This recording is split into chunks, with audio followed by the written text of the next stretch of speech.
So today I'm doing some assembly.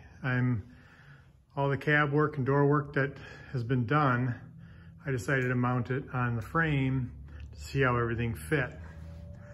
Well, this is exactly why you test fit everything along the way on a project.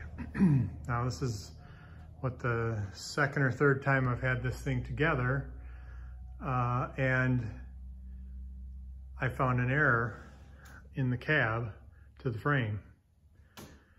It was a little off, so I had to make some adjustments by cutting some things, welding some things, and then getting this door to line back up again, because after those adjustments, it didn't want to line up very well. So I readjusted the door, and I'm getting it closed, and as you can see, I got it pretty much back where it should be. However, down here it is hitting a little bit, which I knew this was a tight area to begin with, so I got to trim a little bit more off of that. And the other thing is it's tight right up in here, right here. That's a white marker, by the way. So this is an area that I had to relieve to get the cab to set right. I then, after I mounted it directly to the frame to get it squared and shored up, then I removed each bolt, jacked this up just to get a pad in there. So I got a pad in the 4 bolts that I have. I have no bolts in this one or the other one like it, because the other one has the spare. So I will show a little bit more as I go. So squaring a cab up that's got all these round corners isn't necessarily that easy, considering I had to fix all the holes in the bottom, or replaced all that, because the holes weren't very good to begin with. But here's what I did. You can see this string here. And what I did was I took the string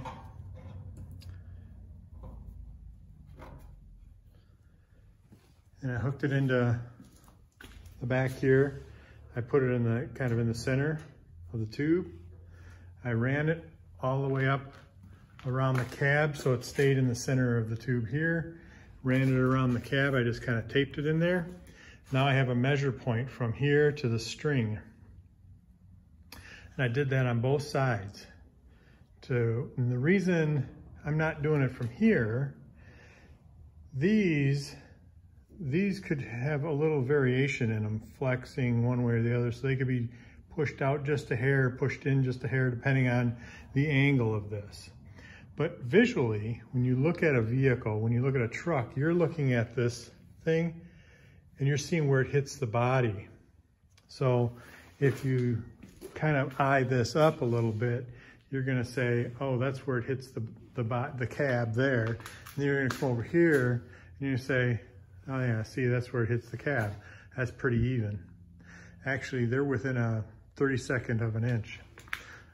The other problem I had was this cab is not exactly perfect. So the gap here is just a little different than the gap on the other side, maybe by about an 1/8 inch. So it's not terrible, but it's not perfect. I like to get things as exact as I possibly can, but in order to do that with this would take a lot more effort and a lot more work than I'm really need to do, because I don't think you don't see from one side to the other. So now you know the flaws of the project, right? So I just want to, everybody to know that this happens to every project. Every car has flaws in it, whether you see them or not. And sometimes it's just a matter of a little measurement that's a hair off from one side to the other. You'd never know the difference.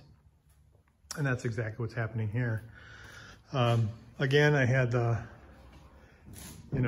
door. It's pretty good, lined up and everything. I still have to do a little fill work up here and check out the gapping.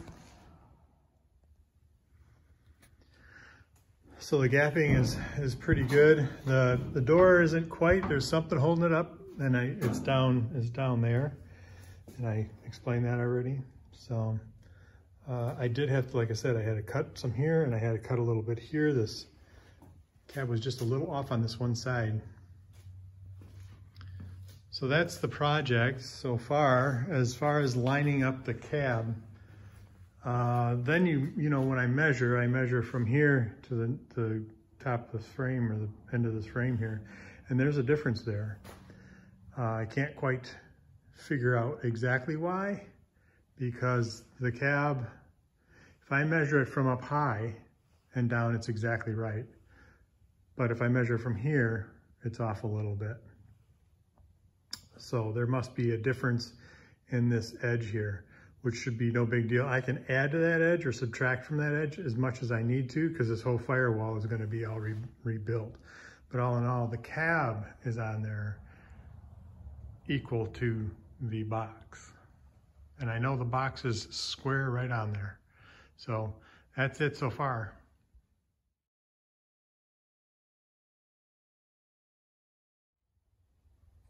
So I'm still on assembly. I decided to keep the doors here and not blast them quite yet. The weather's been snowy and stuff, so I thought I'll just continue trying to put the truck together. Those can always pop off anytime.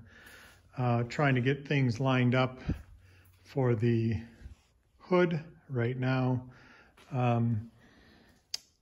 So I put these on, and then I welded this back on here, clean that all up underneath, and then I put this on, and that's the way that's supposed to go. At least that's the way my old one was.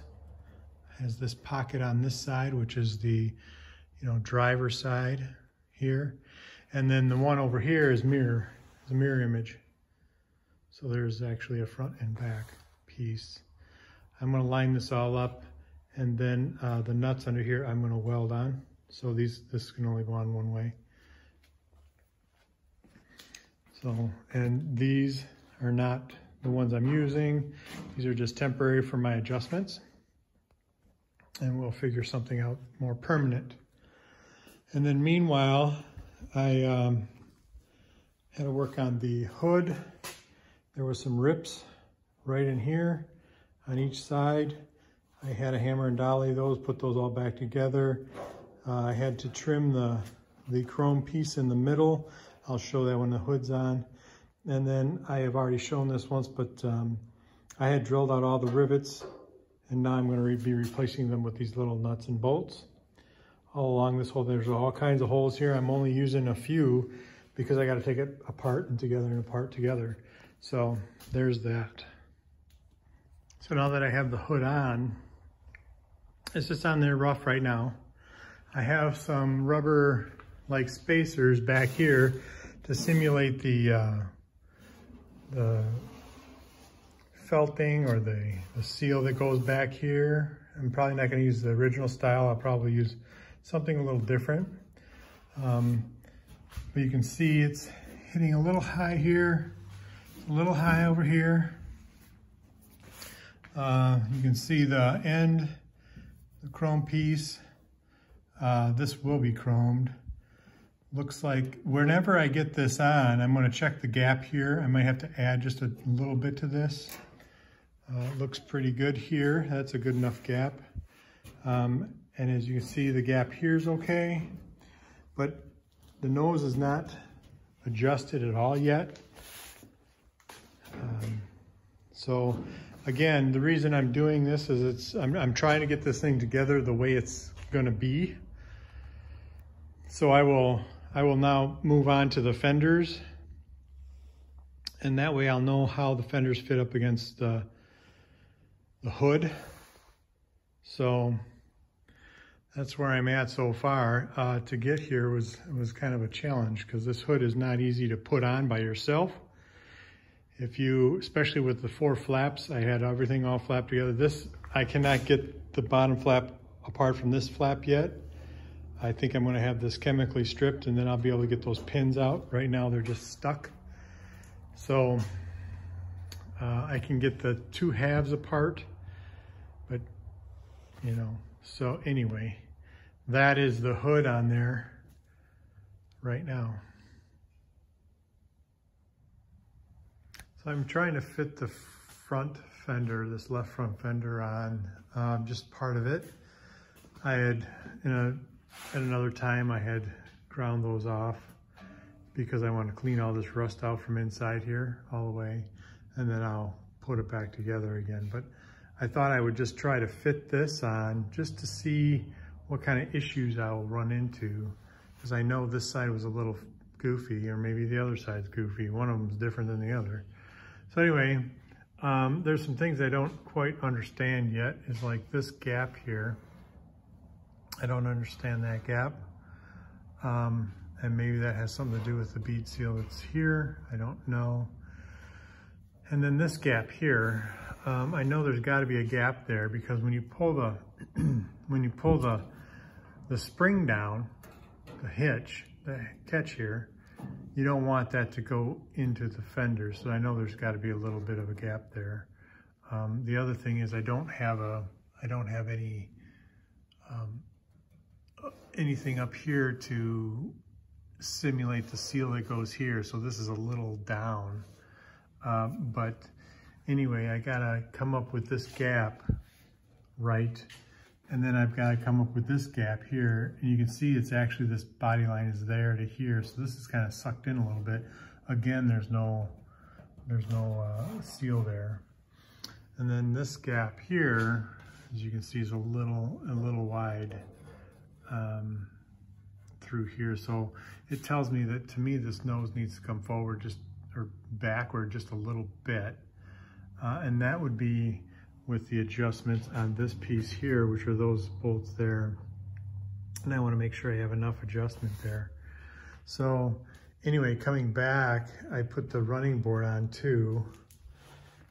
And I'm not that concerned if these match or not. I had already cut out the ends because I was going to recreate the ends. And as you can see, if I pulled this down, this would be pretty close, you know.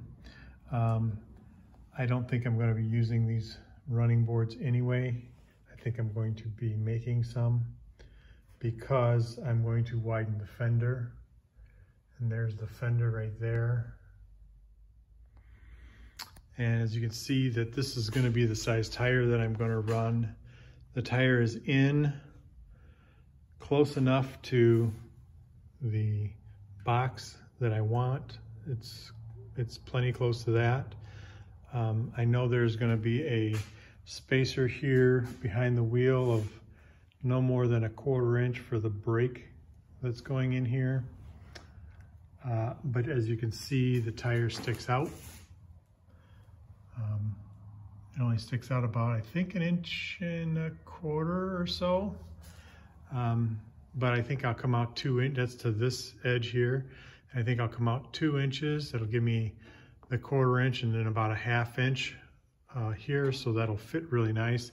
And then the other thing that I'm planning on doing, or considering doing anyway, is these mounting holes. This is the fender. So it tells me that the fender could be clocked more this way. But instead of doing that, I'm thinking about actually dropping the fender down just a little bit, probably about 1 inch. And what that'll do, that'll bring this guy, you know, down to here. And so the tire goes up into the fender just a little bit. The fender will then come to here. I'll have my white wall. And then that fender will fit like that.